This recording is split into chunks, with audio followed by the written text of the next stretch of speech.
Morning peeps, good morning everyone. How's everyone doing? Hopefully you guys are all doing well. Don't forget, if you're new to the channel, like, share, subscribe. Big announcement coming for the channel in a couple of days, which I'm very excited about. It's partly the reason why I needed a social media editor. I found that person, by the way. I'm still getting emails from people sending in their stuff. I wish I had vacancies for everyone, but I only needed one person. But yeah, back to the announcement. I could announce it now, but I'd rather you guys see it. And you guys will see it on the next episode of Addy and G-Man. So yeah, look out for that. And thank you so much to all of you that have helped the channel grow, which is why I guess I can partner up with people and get sponsors for the channel now. So yeah, thank you very, very much. All right, let's jump straight in and see what there is today. Let's start here. Leigh Wood is saved from both Anthony Cacace and himself. Yeah, that's true. That's true. I was in Nottingham. It was good to be back on the zone. Incredible atmosphere. Honestly, incredible. I would say there was probably about 9,000 in there, maybe.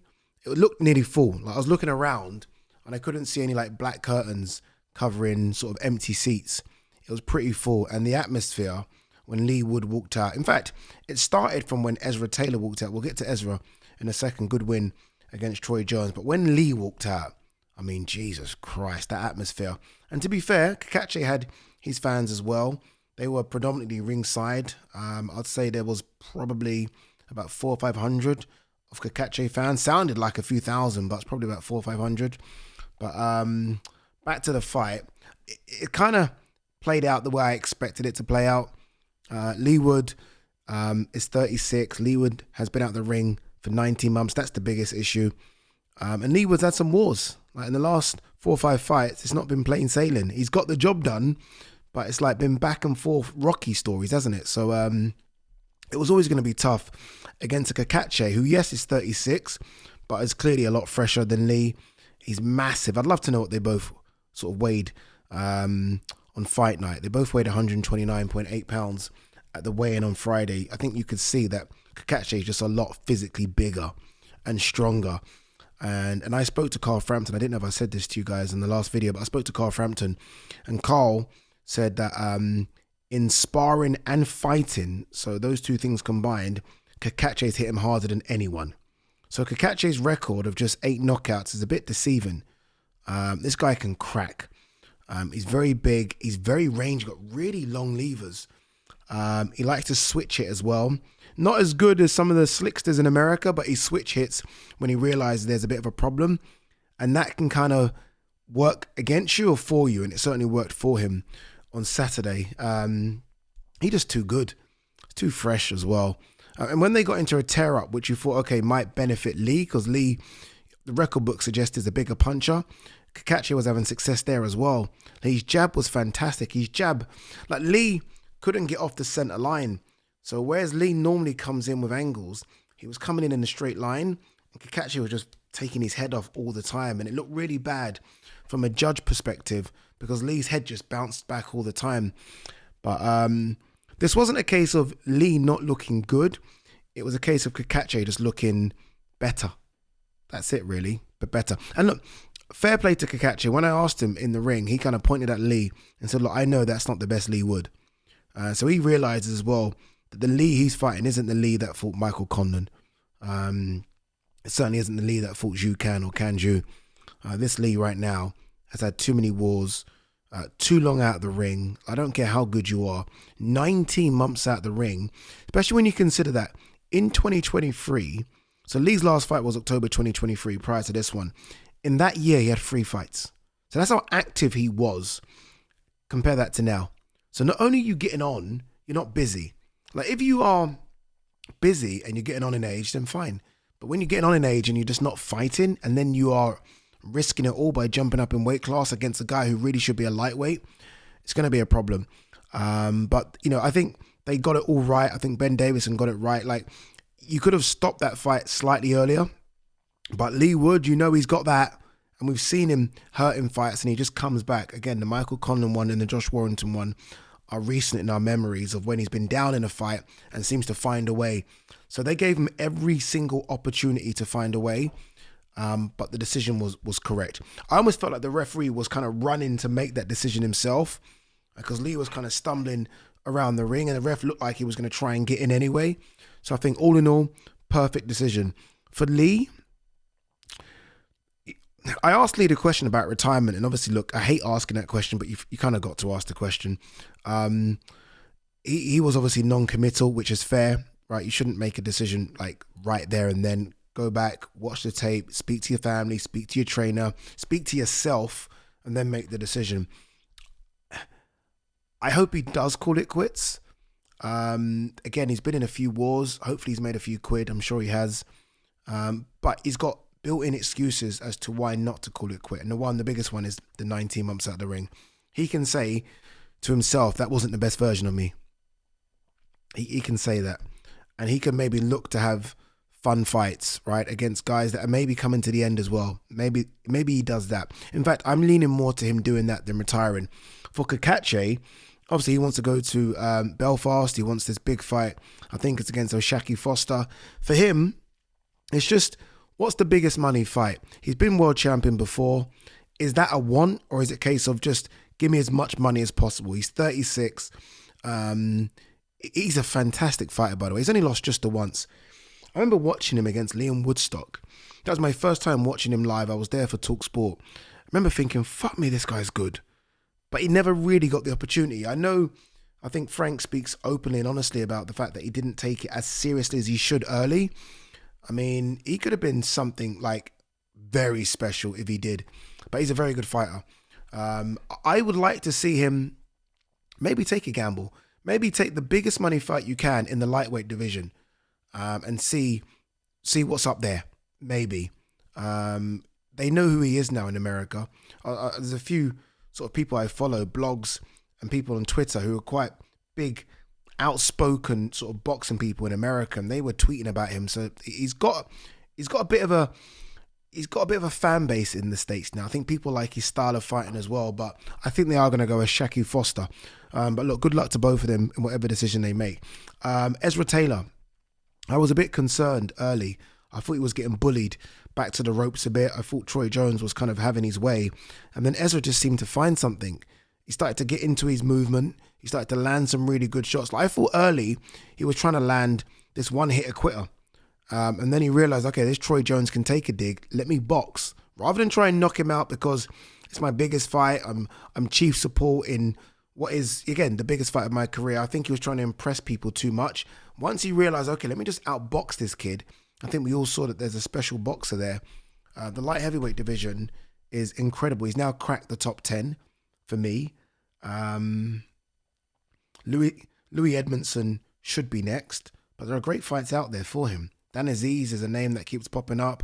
Craig Richards. I feel like if I'm Craig, it's not a fight I want. Like, why at this stage of Craig's career you kind of taking on the kind of upcoming kid? I know Ezra's 30, but the upcoming kid.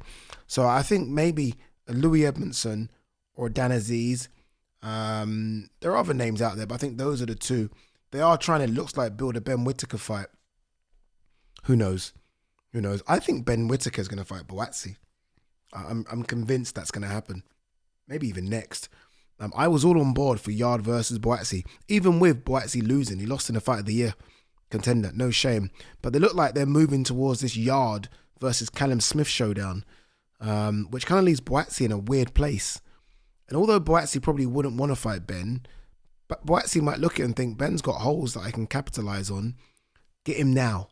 It's a big fight as well. There's money in it, but I honestly would prefer Callum Smith versus Benavidez and give me the Yard Boatsi fight because I've been wanting it for 5 or 6 years. I always say you've got to make the fights when you got to strike while the iron's hot. And the iron's been so hot for so many years for Yard versus Boatsi. And now look, it's gone cold. It's gone cold. All right, let's talk about, and I only heard this a few hours ago, so I don't know how factual this is, but I'm starting to connect the dots a bit here now. And that's about Bakoli potentially taking on who I think is going to be a superstar in the next couple of years, MOESE Itauma, if he's not already a superstar. But he's a superstar more in name than us. You know, I'm so scared of crowning people and then they come up short. I'm very scared. I feel like I've done that so many times and they've not let me down, but they've just not been what I thought they were going to be. So I'm nervous to crown Moses the next king of the heavyweight division, but I think he will be. But there's a lot of talk about Bakole versus Itauma. I spoke to Billy Nelson because I saw a photo of Bakole, Billy, and His Excellency Turkey Al-Sheikh. And I said, Billy, what was being discussed in that photo? And he said that Turkey, hope I'm okay saying this, I'm pretty sure I am. He said that Turkey said there's a big fight for you, that we want to make another big fight for you. And I was trying to rack my brains. What is he talking about? Like, what's the big fight? Is it a Parker rematch? Is it potentially AJ in Africa? Is it Deontay Wilder? But none of those fights made any sense to me, especially considering he didn't look great, Bakole, against Efe Ajagba. It's not like he blew Efe Ajagba out of the water. Then, okay, cool. Your next fight is enormous. This kind of makes sense. This is risky. Very risky for Moses. For me, very risky. I think Frank Warren and his team, I think they're the best matchmakers in boxing. They seem to know exactly. I mean, they get it wrong sometimes, like Dubois, Joe Joyce, right? But most times they get it right when they put in a prospect with a veteran or an experienced pro. I did do a video saying I might have got it wrong with Bakole, but that's because of his weight. I have an issue, as all of you do, with his weight. If Bakole can get fucking serious about this weight, by the way, I couldn't believe when Billy Nelson said we're going to get a dietitian on board and I think someone to do his strength and conditioning work. How have you not had those things already? Like, surely any top athlete. Dude, I have a fucking dietitian. Who am I? I have someone when I'm like, okay, I need to get in shape. I give someone Boxing Science write my shit for me. Like, they wrote my stuff when I did the 175 cut and I still use it to this day. How can you not have that? But anyway, like, if he were to get those two things and we can see Bakole make 275, 280, right? It was 284 against Jared Anderson. This is risky matchmaking. I mean, let's not forget who Bakole was prior to the Parker defeat. The boogeyman. Or was it just me calling him that? I think he was the boogeyman. He is levels above Dempsey McKean for me. He's levels above the guy that Moses is going to fight on the weekend, Mike Balogun. Or Balogun. I don't know. I love it. I love it as a matchup, right? I think it's a fantastic matchup stylistically. But I do worry that this may be just one or two fights too early. Again, like, surely Bakole cannot look as bad as he's looked in his last couple of fights. Surely Bakole knows, like, this is it.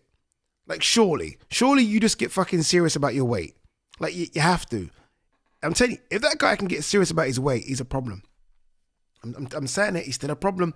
Like, I was in that fight against Efe Ajagba, there were rounds, I think round 4 when he turned it up and I was watching his punch selection and how much, like, he's got really long levers. So he seems to just, you feel like you're out of reach. Like, Ajagba felt like, okay, I'm out of reach, and then bang, he's caught. We know he's got the power. I mean, I love the matchup.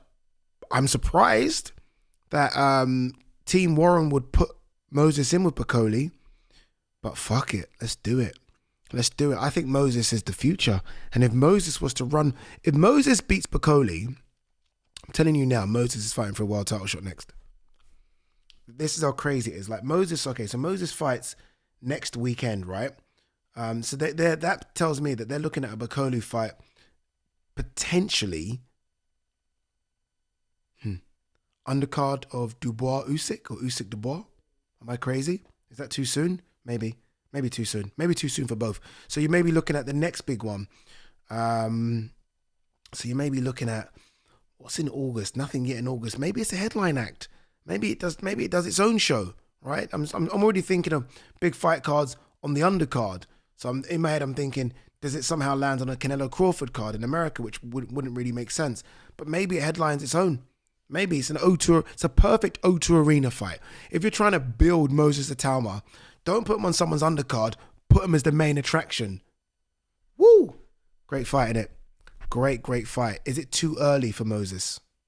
I don't know, man. I was asked who wins.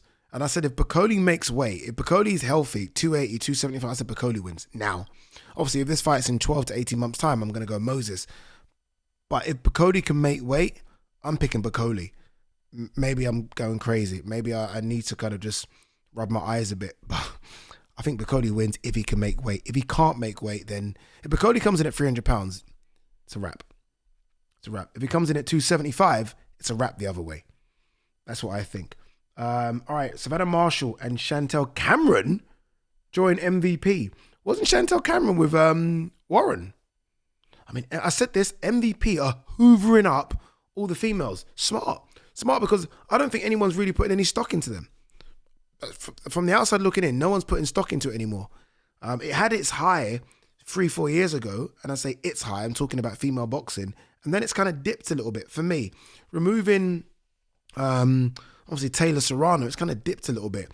MVP are like, fuck it, we'll take it all then, and we'll make the fights. Love it. I think it makes sense. In saying that, Matchroom have signed 18-year-old junior featherweight Tia Mai Aiton. This is interesting what Matchroom are doing here. Like, Matchroom are almost saying to everyone, we're here to stay. That might sound obvious, but some people have questioned whether or not they are here to stay. And they're signing up a lot of young talent now to build from ground up, which is a good thing. It does, I guess, show everyone that Matchroom are not sort of just signing the guys and girls that are right at the top of the sport. They're saying, no, we want to invest in the young talent as well, which I think is a good thing for boxing. What else have we got here? I haven't seen the Emmanuel Navarrete fight. I have seen the punch, because a lot of people, initially it was ruled as a headbutt, right? So Navarrete kept his belt. It wasn't a headbutt, it was a punch. But I need to watch the whole fight to kind of give you my full thoughts on it. Erickson Lubin ends war of words by stopping Holmes Jr. I saw the ending of this fight, and Lubin just kind of swarmed him, and I think the referee did a good job. Like, Holmes went down, the referee gave him every opportunity, he got up, Lubin jumped on him. Big win, that one. I think Lubin is now mandatory for Matazaliev, Bakram Matazaliev. Fucking hell. You'd almost want to throw that away. Like, okay, yeah, can I be mandatory for someone else's belt, please? Jesus Christ. But that's the only belt that's available, obviously, because Sebastian Fendora, who beat Lubin, remember, he disfigured Lubin so badly. Obviously, he's going to fight Tim Tszyu. All right, guys, girls, I think that is it. It's been quite a long video. I'll see you in the next one. Peace.